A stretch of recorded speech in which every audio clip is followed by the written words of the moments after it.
Hi friends, welcome to my channel. நம்ம இப்போ நம்ம சேனலில் மல்லிகைப்பூ பற்றி ஃபுல் அப்டேட் இனிமேல் அடுத்தடுத்த வீடியோ வந்துகிட்டே இருக்குங்க. ஓகேங்களா? நம்ம இப்போ ஒரு மல்லிகைப்பூ தோட்டம் 3 மாதத்துக்கு முன்னாடி வச்சுருக்கோம்.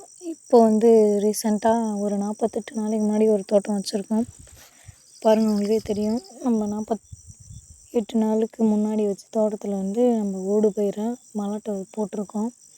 அதே 4 மாதத்துக்கு முன்னாடி போட்ட இதில் வெங்காயம் சாகுபடி பண்ணியிருந்தோம். அது பார்த்திங்கன்னா இப்போது நல்ல ஈல்டு கொடுத்துருக்கு. நம்ம நட்டது ஒரு 2 கிலோ வெங்காயம், நமக்கு கிடைச்சது ஒரு 25லேருந்து 30 கிலோ வெங்காயம் கிடச்சிருக்குங்க. 3 மாதத்தில் நம்ம அந்த இடத்த பயன்படுத்திக்கிட்டோம். ஓகேங்களா?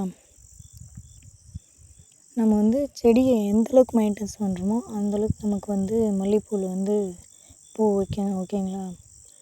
எந்த டைமிங்கில் கட் பண்ணணும், என்ன உரம் கொடுக்கணும், என்ன மருந்து அடிக்கணும், எத்தனை நாள் இடைவெளியில் தண்ணி விடணும், எல்லாமே நமக்கு தெரிஞ்சிருக்கணுங்க. ஓகேங்களா?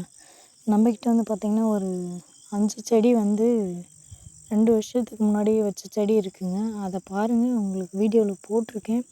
அதில் எவ்வளோ அரும்பு கட்டியிருக்கு, எவ்வளோ பூ இருக்குதுன்னு பாருங்கள். அப்போது நம்ம கால்குலேட் பண்ணி பார்த்தா நம்ம ஒரு குழிக்கு 4 கன்று வைக்கிறோன்னா அந்த 4 கன்றுலே நமக்கு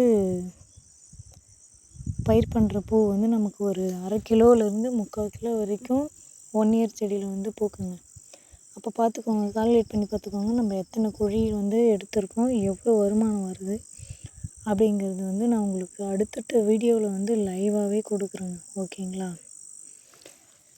ஏதாவது மல்லிகைப்பூ பற்றி உங்களுக்கு ஏதாவது இருந்தாலும் எனக்கு சொல்லிக் கொடுங்க, அதை நான் கேட்டுக்கிறேன். ஓகேங்களா?